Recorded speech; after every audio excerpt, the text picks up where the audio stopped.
It's a response video, I think. Yeah, I feel like it.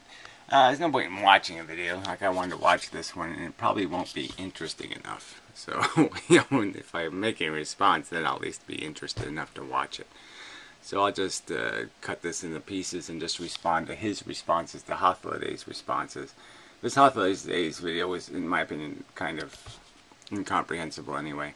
Hythloday was sort of conceding the point that, look, life is a contrived chase game. It wasn't built to serve a purpose. There wasn't like the universe had a problem and it said, we have a problem, let's make human beings to fix it. No, there wasn't anything like that. There's just this biological organism thing created as a consequence of this evolution of a DNA molecule. And the game is basically just a war game, contrived war. It's a contrived game, like a game of chess. It's a contrived war, a contrived, let's compete for the sake of it. And that's what it is, except there's no players being entertained. There's no gods getting some benefit out of watching the silly ants, build their towers, and the god knocks them down, and the ants build the tower, and the god knocks them down. There's not even that much purpose to this. It's just like sulfur being yellow, right? Life happens under the right circumstances. Molecule replicates, blah, blah, blah. And the rest of it is just yellow. It's just a consequence of the process. Once you put the competitors in the arena, once you build the Colosseum, the war just goes on and on and on. As long as there's a Colosseum, spectators, there'll be a battle. That's it. It's just perfectly circular crap. It's snake eating its tail. Just goes nowhere, all contrived, all built out of a pointless, purposeless momentum. Yeah. So anyway, so Hythloday was getting something rational, correct. He used the words like nurture and nature, which I don't even think are applicable or sensible. Your psychology is built by the DNA molecule. Your philosophy is built by the evolution of culture, vocabulary, knowledge, information, science, different thing. But anyway, we won't get into that yet. We'll see where it comes up here, and then we'll mock it. Anyway, so here's this guy's response to Hythloday's opening, blah blah blah. Okay, so DNA has, and maybe you'll say the word imposed purpose upon us, right? If I don't have enough food in me, I will feel hungry, and that's encoded in the DNA. But it's, of course, nature and nurture. Our environment has a lot to do with the choices we make. It has everything to do with it, pretty much, right? I mean, you're not hungry for something until you're made hungry for something. The environment sort of dictates it. I mean, some organisms are hungry for anything that moves. Some organisms, it's particular foods that they are environmentally exposed to and they will become hungry for, because those are the ones that are working now for their kind.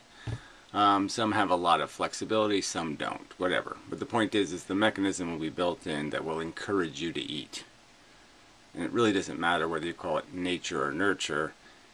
The fact that you will eat is the fact that's important here.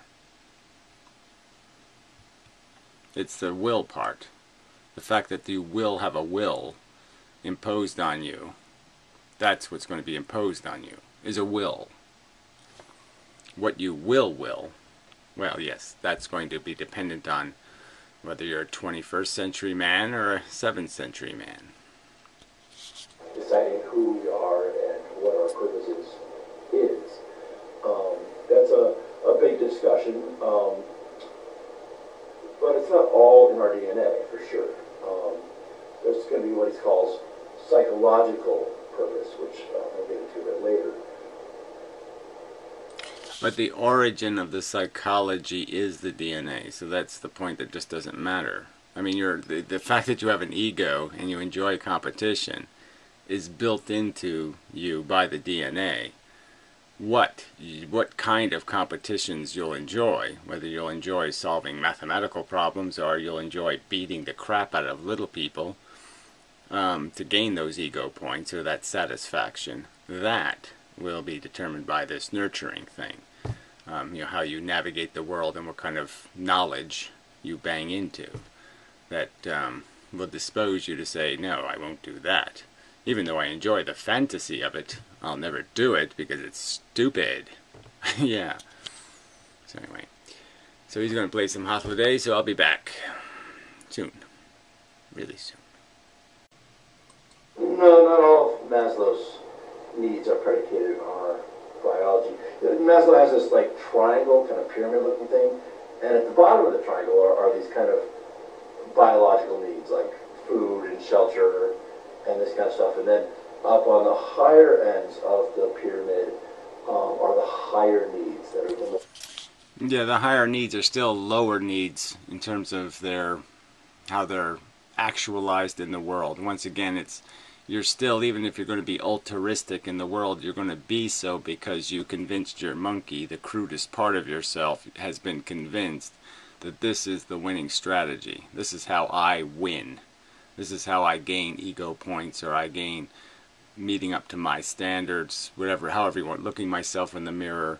These things where I will be required to do this, not because I really want to do it, okay, because it's going to be unpleasant, but I will do it because I know it's the right thing to do, and if I do the wrong thing, then I have to wear a spiked jacket.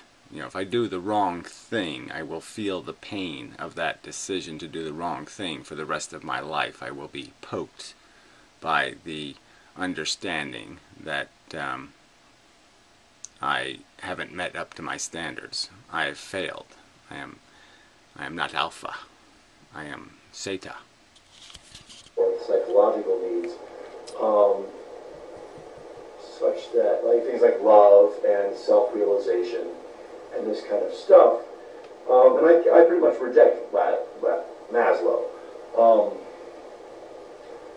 Basically, if you subscribe to what Maslow says, he basically says that you can't do these self-realization things until the lower needs are met, which would mean that someone that's starving couldn't say, "Oh God, why hast thou forsaken me?"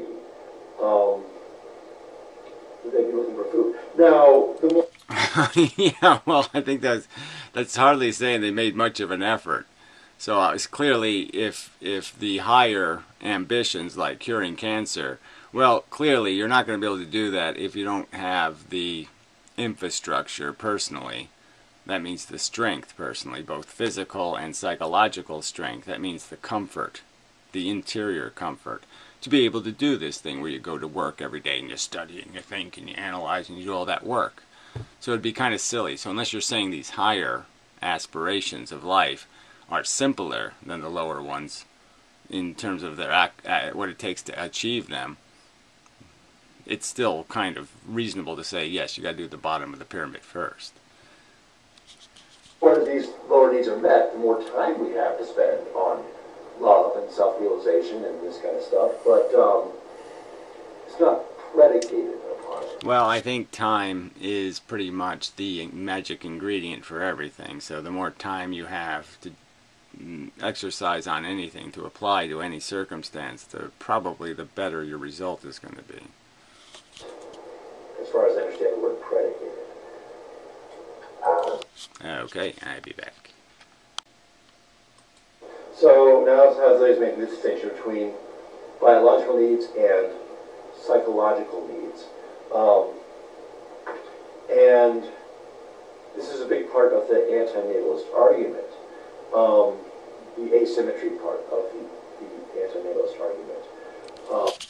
I don't know if you're really going there. The asymmetry part is that there's no real value to satisfying a need that doesn't need to exist.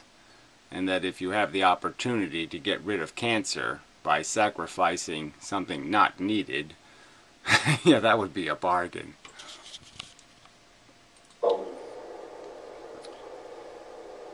Where basically the antinatalists will say, things that are filling some biological need, are just filling that need. It would be better if that need didn't exist in the first place. And then things beyond that aren't fulfilling a specific need.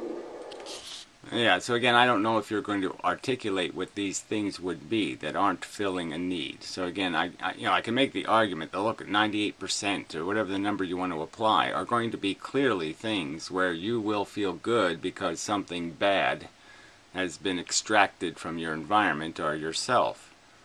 And that's just the fact that most of our pleasures are in fact getting away from the deprivations of loneliness or humiliation or some negative thing, and you're erasing it or compensating for it with some event that takes place in your existence. So you in fact need to fix something. We're fixing problems. We're gratified through the repair of a brokenness, not some pure absolute profit. Well, if there's no need and there's no purpose, therefore it's just kind of superfluous. Need doesn't mean purpose. So again, you got to be a little bit more careful about language, right? Because you have a need does not mean the need it deserves gratification. There's no purpose in actualizing a need to rape. Happiness. And I would disagree with this. I would say that happiness beyond filling needs isn't superfluous.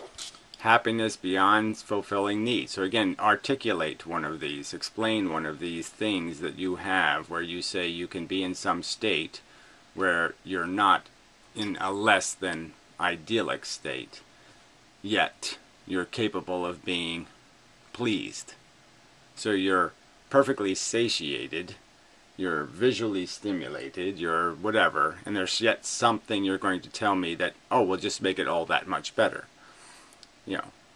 I suppose it's possible to say that even when we're in bliss, you can't put one more banana in the banana split or something. But I just don't think those kinds of marginal improvements have any real substantive relevance to the conversation. The conversation is about the basic nature of existence. The basic nature of existence is you're a tool-equipped machine playing a game to replicate, to improve the diagram of the machine, to make a better blueprint of machine. And that's what we're doing. And we're doing it in this crude and stupid manner where, again, it's just about winning. It's not about accomplishing something. We're not building something with this individual winning. We're, in many cases, people are destroying civilization by acting on their self-interest. They're making it more expensive to exist with their shysterism and their deception and their crookery. Personal gain, yes, at the cost of social advancement. It's surplus, and that surplus has... Okay, so again, you're saying the surplus exists. There's such a thing in our real lives that I somehow have an experience that I go put it over there and I'll go rub up against it later. Yeah, sorry, no sale. Happiness is the purpose. Well, I don't know. Let's play that again. Something is the purpose. It's surplus, and that surplus happiness is the purpose. Surplus happiness is the purpose. So, okay, now this is supposed to be the counter-argument. This is the counter-argument to the Benatar asymmetry, which basically says that, not having a pleasure is diametrically, imbalancely to the idea of negating or getting rid of a pain. That the getting rid of a pain or preventing a pain is a real value, where if you lose a pleasure and don't replace it with a pain, with a deprivation, so the pleasure just doesn't exist. You just get rid of the deprivation and the pleasure together as a whole. That's the asymmetry. One leaves something a void, one does not. I mean, you just don't need pleasures that aren't needed. So they can't be compensation for unsatisfied desire are uncorrected deprivations. Yeah, and you wanted to build it. Whatever. Oh, I'm sorry, I was supposed to go away. Yeah, I'll be back. So, this part, what he was saying was... Yeah, not too good a place to stop if you don't know what he's saying. He was saying the purpose is made out of the need to satiate a negative condition is essentially what he was saying, I think. That when you have a want, he says, then you have a deficit that that your want must be fulfilled, and so it's kind of a debt to yourself to fill that want.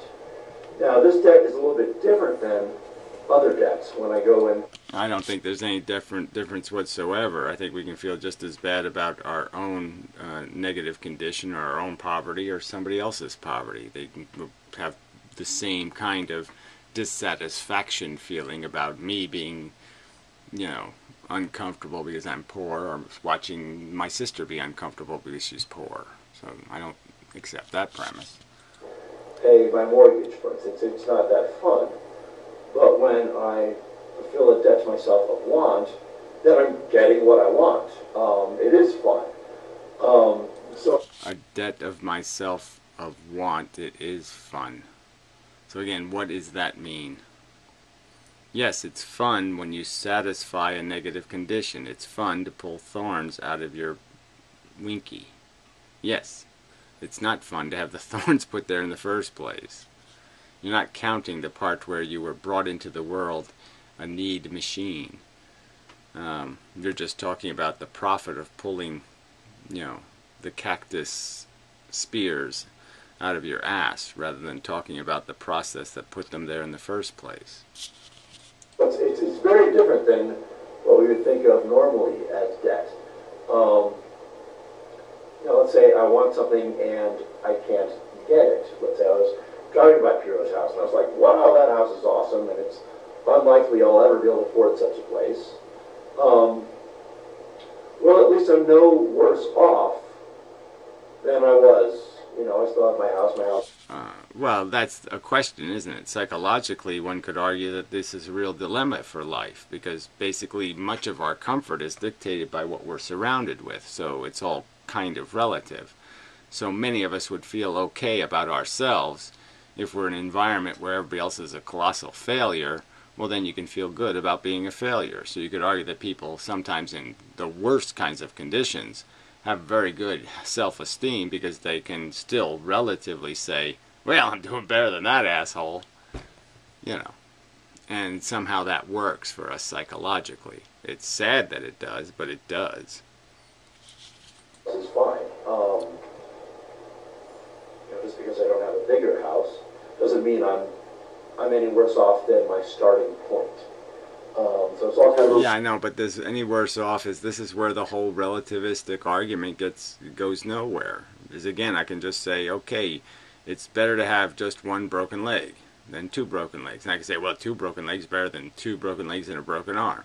Oh, well, that's better than... And once we start doing these relative comparisons, and then we can make it magnificent to have the plague and you're going to die in 2 days. You're going to live, you're going to have a baby that dies in 6 months, and what you're going to do? Oh, I'll just compare it to the people who had a baby that died in 3 months. So as soon as you start going down to this, how low can we go? Yes, you'll go all the way back to cockroach. Bugs think they're winning. They do.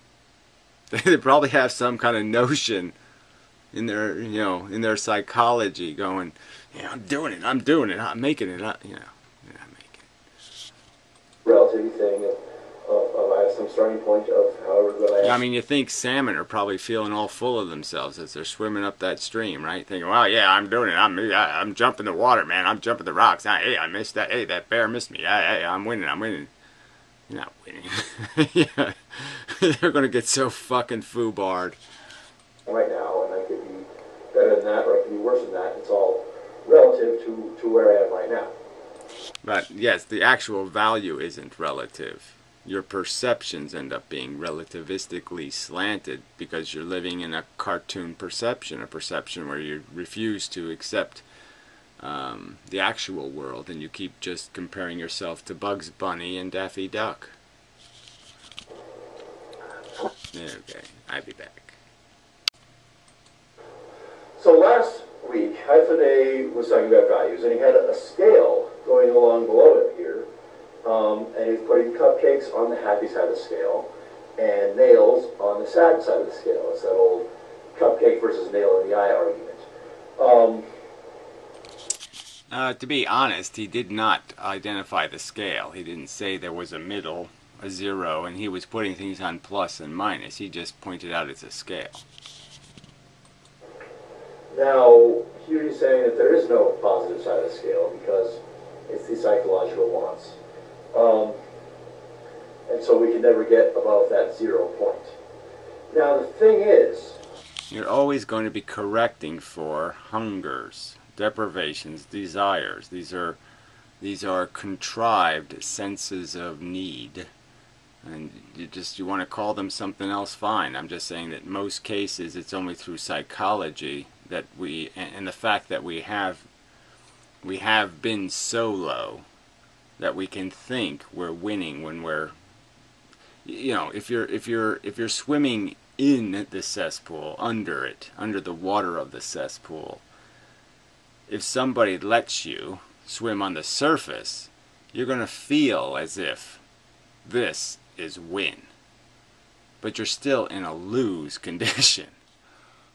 I mean, you're only going to feel the benefit. But you're not winning. Winning might be the wrong word. You are improving your condition, but you haven't created a condition that is positive. You're still just trying to get less negative. Is we can always be better off than we are right now. We can always be worse off than we are right now. Well, frankly, I don't know if that's true. I don't know if is that really. There's nobody who can't it doesn't have it so bad that you really can't pile one more piece of dust on him without him blowing up. So I don't think that's exactly true. If you give me a cupcake, I'm like, great. If you give me a second cupcake, I'm like, even better. Now, so they're not getting to the point, though. The cupcake is satisfying a need, a contrived need. The cupcake has no real value. You're projecting its value because you need it, not because it has value. Again, it's why are you chasing it is the question, and it's not a good answer. There's no point of satiation, and it can be taken to ridiculous extremes because of trade. And trade is what makes this possible. Let's say my whole house was filled with cupcakes. My yard, it was filled with cupcakes up to the sky. And you came up to me and said, hey, want a cupcake? I would still take that cupcake because of trade. Because I could trade 100 cupcakes for a gold nugget. And then I could trade 1,000. Well, whatever. I don't see how this is at all applicable to anything about what we're talking about. We're talking about the fact that you have a need for something and that you can't use some other satisfaction of that need. Like you can, like somehow I put 3 Band-Aids on a wound. Somehow I can store that away to prevent a future wound. Like because I have 3 Band-Aids on that cut, I won't get another cut in the future. Or somehow those Band-Aids will work on this wound in the future. That's kind of silly. So again, you're these are metaphors used. Cupcake was a metaphor for feeling good. It wasn't a metaphor for cupcakes have real value. It's about creating the sensation of comfort. And you can't store that in a silo somewhere.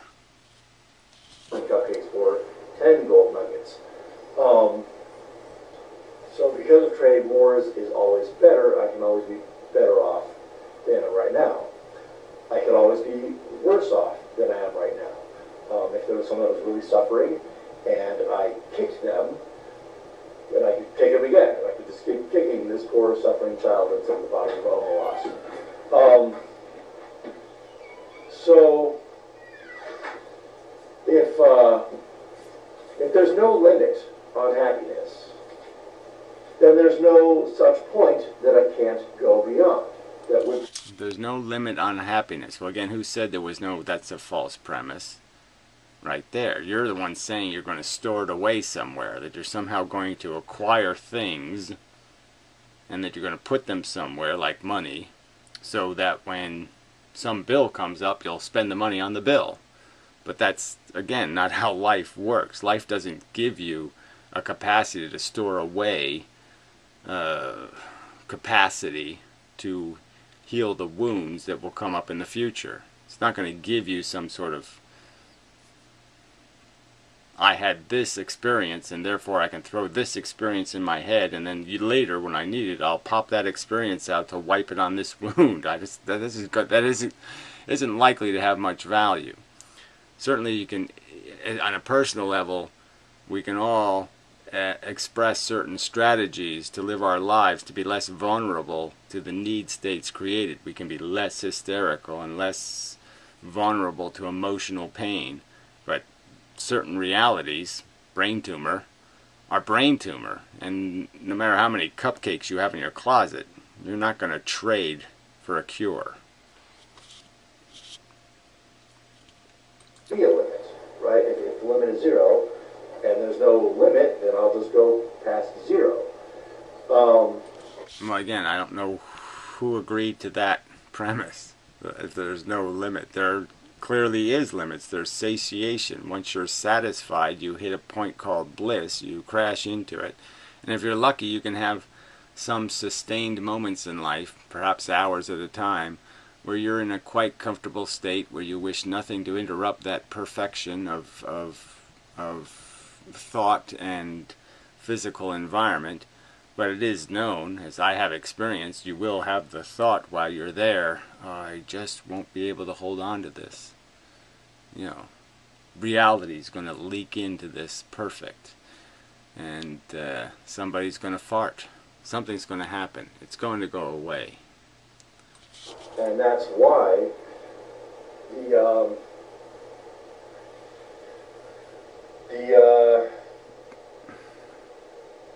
asymmetry argument doesn't work. Well, frankly, I don't see how you've undone the asymmetry argument with this. Absolutely. This is just goddamn empty nothing. So show me these wonderful experiences. Show me this stuff that makes up for the kid with cancer. Like I said, I could just make it one kid with cancer, and I don't think if you actually had to do it, you actually had to give the kid cancer. I don't think you could name something on this stupid planet that would be worth actually giving a kid cancer. So the kid wouldn't have cancer, but he will have cancer because that thing exists. I don't think you can come up with one positive thing, one truly positive thing. Not something that's absolutely necessary, like highways or something. Not one truly positive thing, in and of itself positive, not correcting for any negative situation that could possibly be worth one child having cancer. Not one of your surplus events. Name me one of them. Name me one. Because there's no limit on being better off. You can always be more better off. Well, whatever. That's just silly. Frankly, it's just such a silly state. Silly. Well, this bit was so short, I might as well play the whole clip. Intrinsic or absolute nature of those values. Okay, so that part, this is what I was trying to get to. He says, I admit to the 0 value scale idea, but it's not an intrinsic value, so therefore, what exactly? Now he hasn't really finished this. Yeah, that's right. He hadn't finished it. He did say but, blah, blah, blah, blah, blah. So that's why I didn't respond to it, because it's a useless video, because somehow he's going to contradict what he's saying. So what's the point? The very premise of his video, Hythloday, the Antinatalist, is kind of a bogus word, right? I mean, you wouldn't call somebody anti-rape if their opinion on rape was, yeah, I won't rape, but it's okay if everybody else does. I'll advise my son not to rape, but it's okay if somebody else's son rapes. I won't bother saying anything to them. I mean, it's a stupid concept. Personal anything is pretty much stupid. You either believe it or you don't believe it. You either believe it with confidence or you don't believe it with confidence. So if you want to say, I believe it, but I have absolutely no confidence in the concept at all. So I'm antinatalist only by the merest, slightest margin. I mean, I just barely tip on it, and so I say it's okay for me, but I couldn't possibly say anything to anybody else because I don't even know if I'm full of shit. So if you want to say you're completely unsure of your philosophical position, fine. But don't pretend there's such a position of, I think it's wrong, but it's okay if they do it. That's just stupid. You either know it's wrong or you don't know it's wrong. But to say it's okay for them to do wrong and it's not okay for you to do wrong is just as stupid as this whole concept of saying my satisfaction means more than their satisfaction. Because it goddamn doesn't.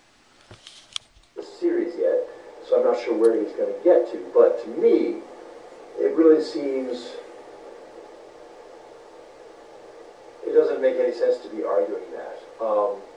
Yes, it doesn't make any sense for any nihilist on the internet to be saying a goddamn fucking thing. Because if they don't think any of it's real, why the fuck are they talking about it? I mean, why the fuck would I care? This is my not real understanding of not real reality. I have a non-real understanding of non-real reality. Here, you want to hear it? No, I want to hear that even less than the story of the three bears.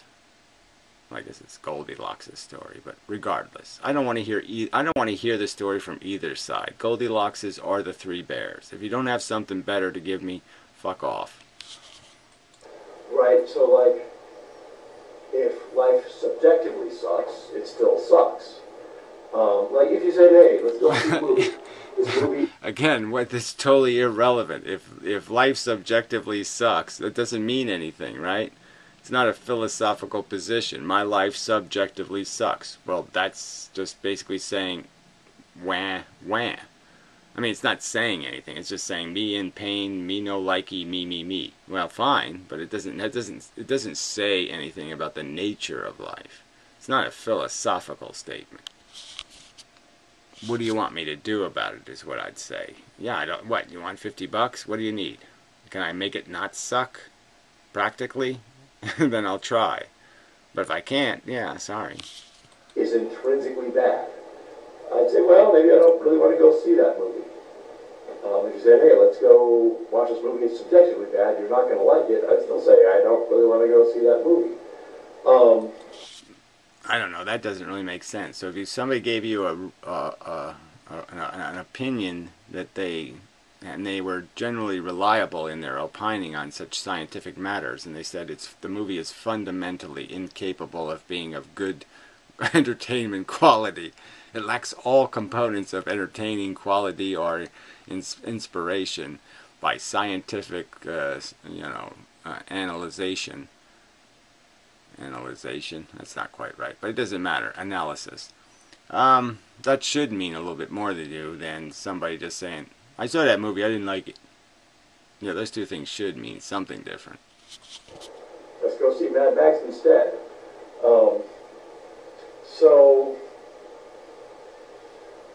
So I don't really know what the point is if the value is subjective or intrinsic. If it sucks, then Well, if it's subjective, who the fuck cares is the point. So the difference between a subjective, non-authoritarian, non-authorized, non-qualified, non-relevant to the rest of the world opinion versus one that is all of those things, that is making a description of the fundamental nature of something, not how I feel about it, but what it is. Those are fundamentally different statements. So yeah, if somebody's going to talk about their personal opinion, bouncy, they like the color pink, yeah, I just couldn't care less. But if they're going to show me how the color pink is really a mind control drug, well then I might be interested. Because now they're saying something about the color pink that means something. But just saying I likey, yeah, that don't mean shitty. But the thing is, life doesn't have to be perfect to be worthwhile. Well, it's not even the point. The point is whether you have a right to tell somebody else what is worthwhile. Right there is one point. So you're not even close to getting to the imposition argument. But it does, in a sense, have to meet a standard. So whether you want to now say that the Benatar argument's talking about perfection, no, it's not talking about perfection.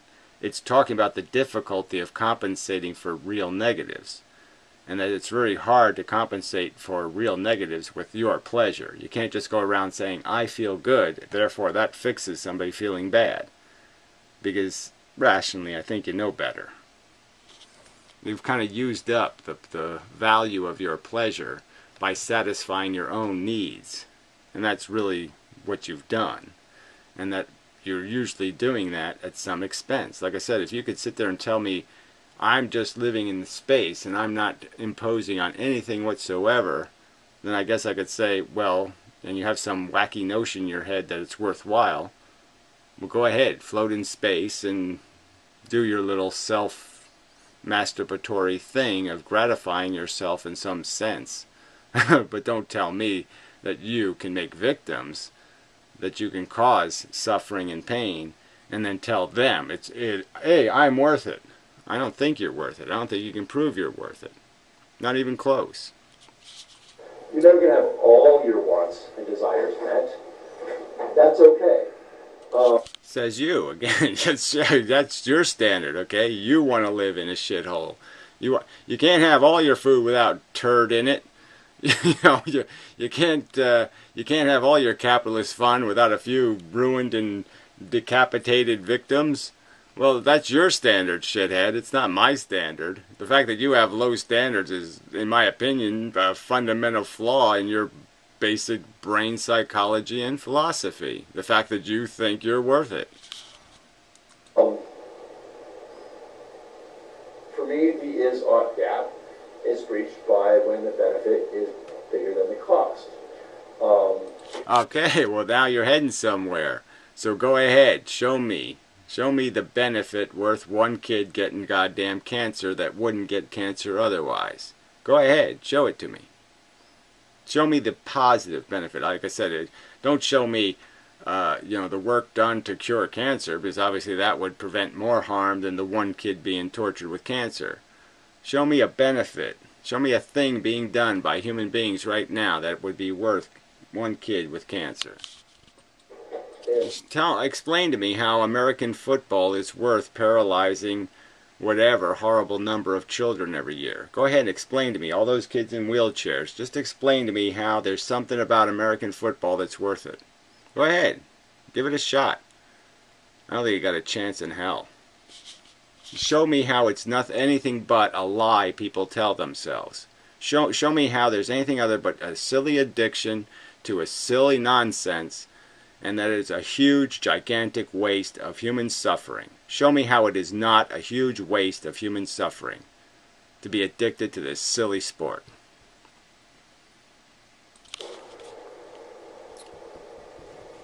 That's basically it. It doesn't have to be perfect. It just has to be better than it is bad. So better than it is bad. Better than it is bad.